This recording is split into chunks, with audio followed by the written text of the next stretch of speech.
Assalamualaikum warahmatullahi wabarakatuh. Kita ketemu lagi ya di channel Story Sekolahku, dan kali ini saya akan melanjutkan dari seri-seri sebelumnya, yaitu tentang rahasia kesuksesan skripsi. Nah, pada kali ini saya akan memberikan materi tentang bab 1. Bagaimana sih sebetulnya cara yang baik untuk menulis bab 1? Kalian mungkin sebagai mahasiswa pernah mengalami ini. Ya, ada burnout ya, rasanya tuh sudah bingung, kemudian tidak tahu lagi penelitian saya ini harus bagaimana ya, sehingga terkadang itu perasaan capek, kemudian perasaan juga sudah sulit untuk menulis ya, itu kemudian muncul. Nah, jangan khawatir kalau itu terjadi, karena itu sering kali terjadi ya, dan itu tidak hanya terjadi pada mahasiswa, terkadang pada dosen juga seperti itu. Meskipun kita sudah sering meneliti, akan tetapi ada kalanya di mana kita juga stuck ya. Ada masa-masa di mana kita itu merasa bahwa penelitian kita ini apakah sudah ke arah yang benar atau tidak, ya, keraguan dan lain sebagainya. Apalagi kalau seandainya hasil penelitian itu tidak sesuai dengan ekspektasi, ya.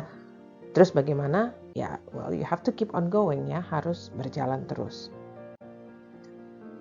Nah, jadi fokuskan pada apa yang ini nanti akan kalian capai kalau itu semua sudah selesai. Ya, jadi memang namanya penelitian itu merupakan suatu perjalanan. Ya, jarang penelitian itu dalam 1-2 bulan selesai ya.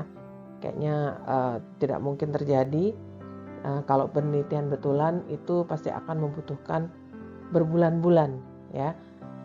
Beberapa bulan pertama nanti untuk membuat proposal ya, kalau sudah di ACC oleh dosen pembimbing baru kemudian bisa ke lapangan untuk mengambil data.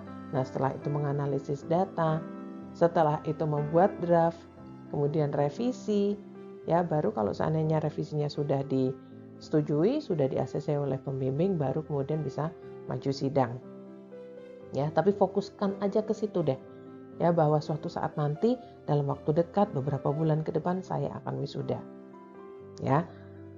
Intinya fokus pada tujuan akhir Anda sebagai mahasiswa ya. Fokus bahwa kalian akan melaksanakan wisuda dalam beberapa bulan ke depan ya. Jadi jangan fokus kepada masalah skripsi. Masalah skripsi saya rasa pasti akan ada jalan keluarnya.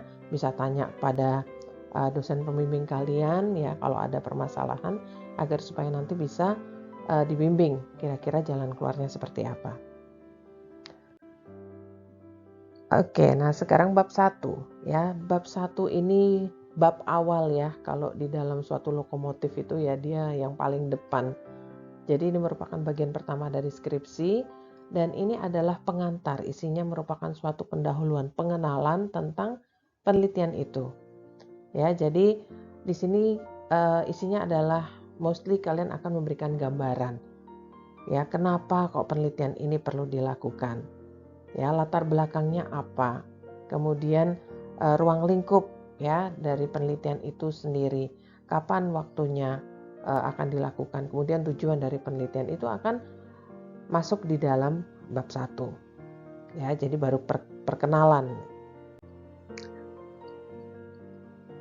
Nah, umumnya pada struktur di dalam bab 1 ada 5 hal ini ya. Jadi latar belakang, identifikasi masalah, tujuan penelitian, manfaat penelitian, serta tempat dan waktu penelitian. Tetapi ingat bahwa satu program studi dengan program studi yang lain, atau satu institusi dengan institusi yang lain itu memiliki aturan yang berbeda ya, sehingga kembali lagi cek aturan skripsi pada masing-masing program studi ya. Bisa jadi tidak hanya 5 ini, mungkin ada tambahan yang lain lagi ya, misalnya harus memasukkan kerangka penelitian di dalam sini, atau misalnya harus memasukkan timeline misalnya ya. Jadi itu memang berbeda antara satu prodi dengan prodi yang lain. Jadi tolong cek kembali ya untuk panduan penelitian, penulisan karya ilmiah atau penulisan skripsi di tempat kalian masing-masing seperti apa ya. Untuk latar belakang itu sendiri ya, jadi pada dasarnya itu memberikan gambaran umum tentang skripsi dan alasan mengapa topik ini dipilih. Ya, jadi di antara sekian banyak topik yang ada, kenapa sih kok memilih topik yang kemudian Anda pilih sebagai judul skripsi itu? Ya, kenapa itu relevan? Kenapa ini harus diteliti? Apa sih pentingnya? Emang kalau nggak diteliti kenapa? Ya, kalian harus bisa memberikan justifikasi ataupun alasan yang jelas kenapa penelitian ini penting untuk dilakukan.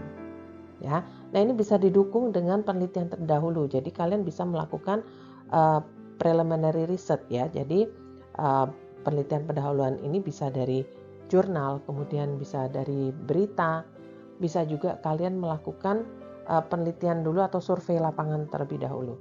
Ya, dari beberapa data yang kalian dapat, kemudian ini bisa dirangkai menjadi suatu latar belakang bahwa memang di sana ada suatu permasalahan.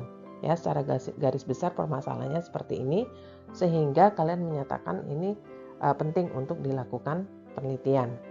Ya, jadi intinya adalah segala sesuatu yang melatar belakangi kenapa bagi kalian itu penting ini harus dilakukan. Ya, ini kalian harus jelas ya. Karena banyak atau seringkali ini nanti akan keluar pada saat sidang, nanti dosen akan menanyakan, kenapa sih kamu kok memilih judul ini? Di antara judul-judul lain yang ada, variabel yang ada, kenapa kok kamu memilih yang ini? Ya, sehingga di sini perlu dijustifikasi kenapa kok penelitian ini kalian lakukan.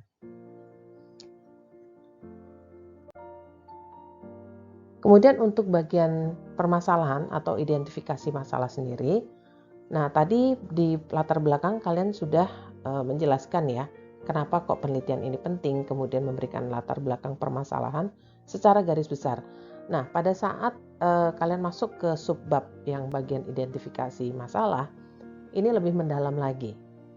Ya, kalian akan mencoba untuk lebih menjelaskan mengapa penelitian ini permasalahan yang ada yang dalam latar belakang penelitian ini yang terjadi adalah seperti ini, sehingga penelitian ini sangat penting.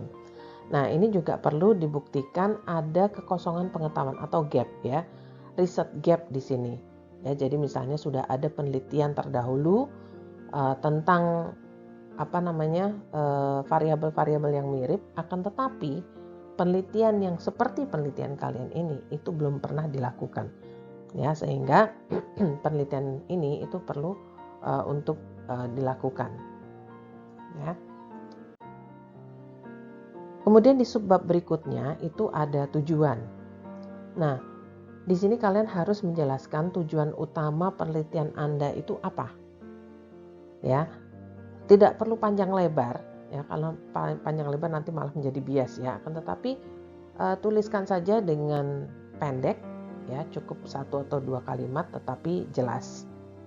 Ya, dan tujuan ini harus menggambarkan hasil konkret yang akan dicapai. Ya, jadi nantinya itu penelitian ini itu akan mencapai apa?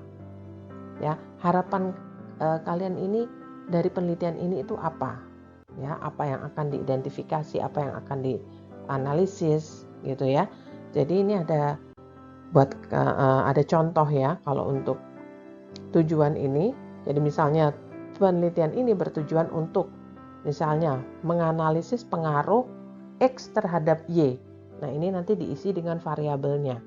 Ya, kalian variabelnya apa yang akan diteliti di penelitian tersebut. Ya. Atau misalnya untuk mengetahui dosis terbaik pada perlakuan tertentu. Ya, atau mengidentifikasi permasalahan pada misalnya bisa pada masyarakat tertentu. Ya, untuk mengetahui strategi pengembangan pemasaran misalnya, atau menganalisis manfaat sesuatu atau variabel yang kemudian akan diukur. Nah, setelah tujuan biasanya subbab berikutnya itu adalah manfaat. Ya, jadi kalau seandainya penelitian ini sudah dilakukan, kemudian so what? Ya, manfaatnya apa? Tadi kan di awal ya sudah disebutkan bahwa penelitian ini penting untuk dilakukan.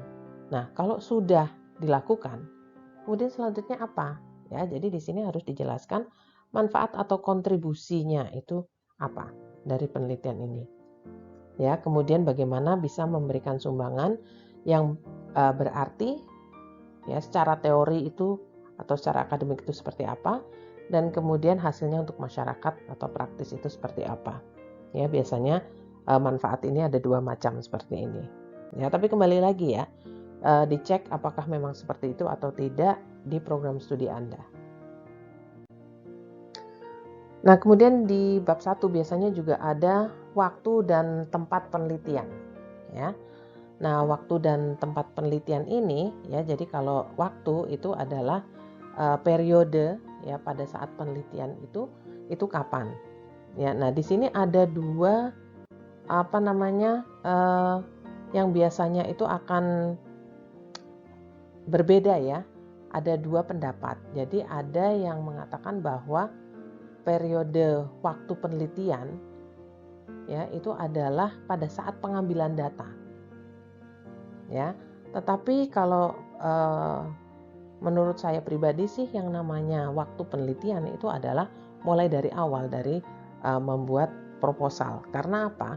Kalau hanya pada saat pengambilan data saja yang dikatakan itu sebagai periode waktu penelitian, ya saya rasa tidak mungkin penelitian itu atau pengambilan data itu dilakukan tanpa adanya pembuatan proposal terlebih dahulu.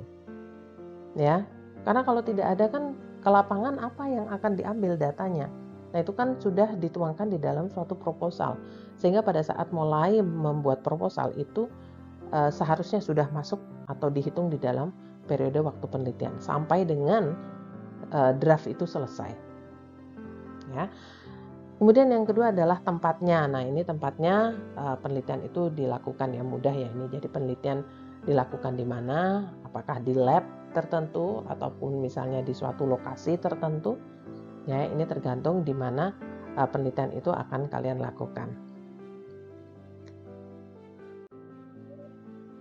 Oke, jadi itu merupakan materi yang akan saya berikan secara garis besar tentang bab 1. Ya, mudah-mudahan akan memberikan manfaat kepada kalian. Dan untuk penjelasan ya, untuk tentang bab-bab berikutnya itu bisa kalian lihat pada video-video yang lain yang ada pada channel Story Sekolah ini. Oke, jangan lupa subscribe ya, agar supaya kalian nanti juga bisa mendapatkan informasi lain terkait dengan studi kalian pada saat di kuliah ya di perguruan tinggi, dan khususnya ini tentang masalah skripsi yang sering kali menjadi permasalahan bagi mahasiswa. Oke, sampai ketemu di video yang lain. Wassalamualaikum warahmatullahi wabarakatuh.